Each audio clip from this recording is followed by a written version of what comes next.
اچھا، یہ تقریباً 1.5 گھنٹے تک جو ہے وہ دلائل دیے تھے اس نے جبران ناصر نے، اور اب جناب آفتاب بگیو صاحب کے ذرا فیصلے کی طرف آتے ہیں، جو ریٹن فیصلہ جوڈیشل مجسٹریٹ شرکی نے تحریری آرڈر ریٹن فیصلہ دیا ہے اس میں، اور میں یہ پہلے کہہ چکا ہوں کہ یہ فیصلہ جب آپ سنیں گے اس کی 3 چیزیں میں نے بتا دی ہیں، یعنی تینوں ڈیمانڈ کس کی تھی؟ علی کاظمی کی، تینوں عدالت نے اپنے فیصلے میں کہہ دی، تو جیت کس کی ہوئی؟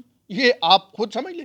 آگے چلتے ہیں، تھوڑا سا آخر میں نے آپ کو ایک بڑی اہم چیز بتانی ہے، آخر تک ساتھ رہیے گا، یہ آخری چیز آپ ضرور سنیے گا، میں کچھ بہت بڑا انکشاف اس حوالے سے کرنے جا رہا ہوں۔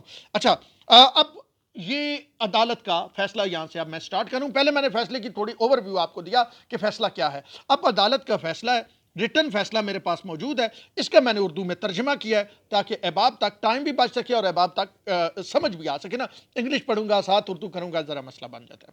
اچھا، پہلے عدالت کہہ رہی ہے وہ go through from records and recorded the arguments, یعنی ہم نے آرگومنٹ جو ہیں دلائل سنے ہیں کس کے؟ جبران ناصر کے، اور ہم ریکارڈ کا ہم نے جائزہ بھی لیا۔ ریکارڈ کون سا ہے؟ جو پولیس نے جمع کروایا تھا۔ اب وہاں پہ انہوں نے پہلے کہہ دیا ہے کہ دعا زہرا کی عمر کا تعین سوالیہ نشان ہے۔ یہ کس نے کہا ہے؟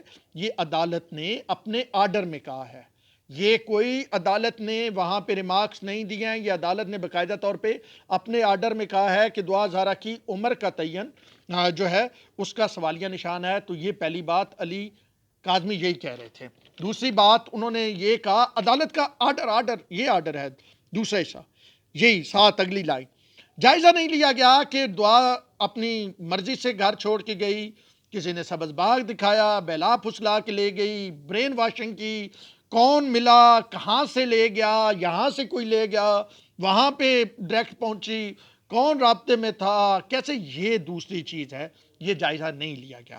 اچھا، تیسری چیز، مزید تفتیش کے لیے درخواست منظور کی جاتی ہے، یہ بھی آرڈر میں لکھا گیا، یعنی ری انویسٹیگیشن کے ساتھ انہوں نے یہ کہا کہ آپ ضمنی چلان جمع کروائیں۔ یہ چیزیں جو ہے عدالت نے کہا یہ چیزیں آپ نے بالکل ایڈریس نہیں کی، بھائی جان ایڈریس کرو۔ پھر اس کے بعد یہ یہاں تک بات کلیئر ہو گئی۔ اب چوتھا جو عدالت چوتھی بات کہہ رہی ہے بڑی امپورٹنٹ ہے، یعنی 2 چیزیں مان لی گئی، عمر کا اور انویسٹیگیشن ضمنی چلان، اور انویسٹیگیشن دوبارہ کریں، ٹھیک ہے۔ اس کے بعد سیکٹری صحت کو 24 یہ کہا گیا کہ 24 جون کو سیکٹری صحت کو جو ہے وہ علی کاظمی نے ایک درخواست دی تھی، کیا جی؟ کہ میڈیکل بورڈ بنائے، یہ عدالت بتا رہی ہے۔ اس ریٹن آرڈر میں عدالت نے سیکٹری صحت کو یہ کہا ہے کہ 7 دن کے اندر اندر میڈیکل بورڈ بنائیں، اس کا فیصلہ کریں اور اس عدالت کو آگاہ کریں۔ اب آپ کو کہانی سمجھ آ رہی ہوگی، اب آپ کو نظر آ رہا ہوگا کیوں تھوڑا سا روٹین سے اس 45 ڈگری سینٹی گریڈ میں بھی میں تھوڑا سا زیادہ ایکسائٹڈ ہوں، کیونکہ مجھے اب اس میں انصاف ہوتا نظر آ رہا ہے، اب چیزیں اس طرف جا رہی ہیں جس طرح میں اشارہ کر رہا تھا۔ اب جناب علی صرف عدالت یہاں پہ رکی نہیں ہے، بگیو صاحب کو یہ کہوں گا جج ٹھیک ہی بھائی جان، جج ٹھیک ہے۔ پچھلی بار انہوں نے وہ جناب پراسیکیوٹر صاحب جب بغیر وردی کے آگے تھے نا تو انہیں بھی ٹھیک ٹھاک سنائی تھی۔ اچھا، اور پھر یہ کہا کہ 7 دن کے اندر میڈیکل کا فیصلہ کر کے آگاہ کریں، اور بورڈ کی تشکیل سے عدالت کو آگاہ کرے کون کون ہے۔ بھائی جان نہیں، شیدہ تمیدہ حمیدہ یہ نہیں، عدالت کو آگاہ کریں وہ ڈاکٹرز کون سے ہوں گے، وہ آسیفیکیشن کیس میں ٹیسٹ میں وہ کہانی شانی بنائی گئی نا، سارا وہی کہانی جوڑی گئی جو اب عدالت کو بتانا پڑے گا۔ اب سپریم کورٹ اوپر بیٹھے ہوئے ہیں بھائی جان، اب عدالت کو بتانا پڑے گا کہ اس میں کون کون ہے۔ یہ جو سرجن ہے اس کا ایکسپیرینس کیا ہے، اس سے پہلے اس نے ایسے کتنے ٹیسٹ کیے ہوئے ہیں، اس کا پروفائل کیا ہے، اور اس کا بائسڈ ہے ان بائسڈ ہے، کیا معاملہ ہے، کتنا اس کا مطلب پروفیشنل کیریئر ہے، یہ بتانا پڑے گا۔ اچھا، اس کے لیے اور یہ بتانا کب پڑے گا؟ مختصر مدت، لمیٹڈ، مختصر مدت میں آپ کو بتانا پڑے گا، یعنی 7 دن میں فیصلہ کرنا ہے تو اس کی مختصر مدت کے کون کون ہوگا، یہ تو اور کم ہو گئی نا۔ تو اب جناب یہ تقریباً 5 رکنی بینچ ہوتا ہے، اور یہ اس کے ٹی او آرز دے ہوں گے، معاملات آگے پہنچیں گے، تو اب یہ معاملہ جی ہے وہ ایک حتمی مراحل کی طرف بڑھ رہا ہے۔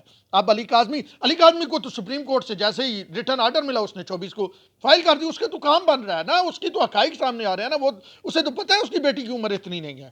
اچھا جی، اب اگر آپ دیکھیں تو سب سے بڑا سیٹ بیک کسے ملا ہے؟ سندھ پولیس کو۔ کیوں؟ کیونکہ انہوں نے اس کو کیس کو سی کلاس قرار دے کے چلان دے دیا تھا، انہوں نے کہا کہ سی کلاس ہے بھائی جان، سی کلاس میں پہلے آپ کو اپنے وی لاگز میں بتا چکا ہوں کہ بس کیس داخلے دفتر، اس کیس میں کچھ بھی نہیں ہے۔ اب جناب عالی یہ ہو گیا سین، یہ عدالت نے آرڈر دے دیا، اب یہ آرڈر امپلیمنٹڈ ہے، اب اس پہ چیزیں آگے بڑھیں گی۔ وہ جو ہمیں کہہ رہے تھے کہ جی اس کیس میں کچھ نہیں ہے، آپ ایویں اس کو آپ نے اٹھایا ہوا ہے، آپ جھوٹ بولتے ہیں، آپ یہ عدالت کا آرڈر بتایا جا رہا ہے، کوئی وہ فضائی باتیں نہیں ہیں، کوئی رومرز نہیں ہیں۔ تو آپ دیکھ لیں الحمدللہ بہت سارے دوستوں کی کوشش، جبران ناصر کو کریڈٹ، باپ کو کریڈٹ، ہمیں بھی کسی حد تک یہ کریڈٹ جاتا ہے کہ ہم یہ چاہتے ہیں کہ علی کاظمی جھوٹ ہے یا ظہیر اور اس کی فیملی جھوٹی ہے یا کوئی اور لوگ ملوث جھوٹے ہیں، ثابت ہو جو بھی جھوٹ ہے۔ میں یہ نہیں کہتا کہ علی کاظمی سچا ثابت ہو یا ظہیر سچا ثابت ہو یا زنیرہ سچی ثابت ہو، میں کہتا ہوں انصاف جیسے پہلے کہہ رہا تھا ہوتا ہوگا نظر آنا چاہیے۔ اب نا مکمل چلان ہے، عدالت نے مطلب جب عدالت نے کہا کہ یہ چیزیں اس میں نہیں ہیں تو ضمنی چلان آئے گا۔ اچھا پھر اب دعا زارہ دوبارہ کراچی آئے گی، کیونکہ اس نے ٹیسٹ کے لیے آنا ہے نا، تو دوبارہ کراچی آئے گی۔ اچھا پھر اس میں ایک اور چیز ہے کہ عدالت نے اپنے فیصلے میں یہ رکھا ہے وہ بھائی جان جڑے نکاح خان سن اور ان کے گواہ، ویسے یہ نکاح خان بھی مخصوص ہوتے ہیں، ایسے کیسوں میں گواہ بھی مخصوص ہوتے ہیں، اور یہ کرتے ہی ایسے ہیں، ذرا 4 آنے وادو لے لے تو بھائی جان نکاح پڑھا۔ اچھا نکاح خان جو ہے اس کو کہا ہے کہ آپ عدالت میں ضمانت اپنی دائر کر سکتے ہیں، جب وہ ضمانت دائر کرنے آئے گا تو آگے کون بیٹھا ہوگا؟ آگے بیٹھا ہوگا جبران ناصر، تو جبران ناصر ان سے پوچھے گا نا نکاح خان صاحب سے کہ بھائی جان اے دسو تو سب بچی کو پوچھیا سی وہ عمر کتنی، تو سب بچی دا آئی ڈی کارڈ چیک کیتا سی، اس کو پوچھا سی تیرا باپ کدھر ہے، ماں تیری کدھر ہے؟ تو یہ وہ ساری کہانیاں جو بڑا کچھ اس سے پہلے کتنی بچیوں کے آپ کروا چکے ہیں اس طرح کے نکاح، تو یہ بڑی کہانیاں ہیں۔ گواہ صاحب سے پوچھیں گے آپ کتنی شادیوں کے گواہ ہیں، تو میرے خیال ہے اس پاس سے نہیں آندے ہو، اس پاس سے دوڑن گئی۔ اچھا پھر 10 لوگ اور جو ہیں اس کیس میں ان کو ری انویسٹیگیٹ کرنے کا کہا گیا۔ اچھا اب اس ویلا کے ذریعے میں جبران ناصر صاحب کو ایک تجویز دینا چاہتا ہوں، میں کیونکہ اسلام آباد میں ہوں، میں اگر کراچی ہوتا تو میں یہ خود کام کرتا بطور انویسٹیگیٹو جرنلسٹ، اور میں ایک جو میں آپ کو آخر میں کہہ رہا تھا میں بڑی خبر دوں گا تو وہ یہ خبر ہے، میں ایک بم شیل پھوڑ دیتا، میں ایک بہت بڑی خبر آپ کے سامنے لے کے آتا۔ وہ کیا تھی؟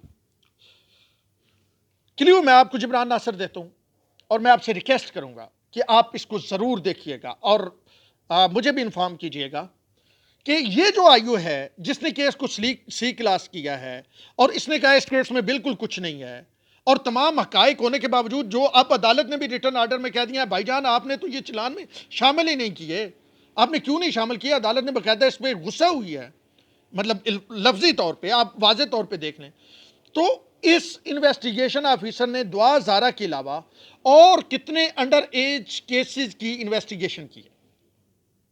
مجھے یوں لگ رہا ہے کہ جو بائی ڈیزائن چیزیں نظر آ رہی ہیں اس میں یہ ہے کہ لاہور میں بھی مخصوص پولیس، اچھا لاہور میں آپ نے دیکھا وہی مجسٹریٹ صاحب بیان لے رہے ہیں، وہی کیس سن رہے ہیں، اور کراچی میں بھی پولیس اور وہ سارا جو معاملہ مجھے پراسیکیوشن نظر آ رہی ہے، پراسیکیوٹر صاحب بغیر وردی کے آ جاتے ہیں اور بدتمیزیاں کرتے ہیں جبران ناصر کے ساتھ پچھلی ڈیٹ پہ، تو یہ مطلب یہ لیڈ ایک بہت بڑی اہم لیڈ ہے، اس کو ذرا دیکھیے گا۔ یہ جو ہے انویسٹیگیشن آفیسر اس کے ذرا پروفائل چیک کرے، اس نے کون کون سے کیسز کو انویسٹیگیٹ کیا اور ان میں چلان کیا جمع کروایا۔ یہ تو ہائی پروفائل بن گیا نا باپ کی وجہ سے کہ باپ اس کے پیچھے چلتا رہا، پھر جناب اب سپریم کورٹ آ گئی تو بہت بڑی چیزیں سامنے آئیں گی۔ ممکنہ طور پہ یہ اتنا بڑا سکوپ ہو کہ آپ بھی حیران رہ جائیں۔ خیر آپ میرے ساتھ یہ ڈیٹیل ضرور شیئر کیجئے گا۔ اب جناب عالی یہ فیصلہ آ گیا ہے، اب جناب میڈیکل بورڈ بنے گا، میڈیکل بورڈ عدالت کی سپرویژن میں بنے گا اور وہ پھر یہ طے کرے گا کہ دعا زارہ کی عمر کتنی ہے، اور یہ انویسٹیگیشن میں بڑی چیزیں سامنے آئیں گی کہ کوئی لے گیا نہیں لے گیا، کیسے ہوا، وہ ہوا یہ ہوا۔ ہم اس پہ آپ کو پراپر طور پہ جس طرح ہم پہلے آپ کو اس حوالے سے مسلسل باخبر رکھے ہوئے ہیں، ہم آپ کو اس پہ باخبر رکھیں گے، اور یہ ہمارا فرض بنتا ہے کیونکہ یہ دعا کا کیس نہیں ہے، جو بھی اس میں فیصلہ ہے یہ ہمارے معاشرے کے لیے بڑا اہم ہے۔ تو آنے والے دنوں میں مزید انفارمیشن آپ کے سامنے لے کے آؤں گا۔ ہاں اور وہ جو میں کہہ رہا تھا ایک اہم چیز جو ہے وہ ہے جناب پولیس انویسٹیگیشن فائل اب عدالت میں آ گئی ہے، وہ ہم حاصل کریں گے اور آپ کے سامنے اس میں سے بھی بہت کچھ لائیں گے۔ اب تک کے لیے اتنے ہی، اپنے ہوسٹ ٹاؤن شرازی کو دیجیے اجازت، اللہ نے کے بعد۔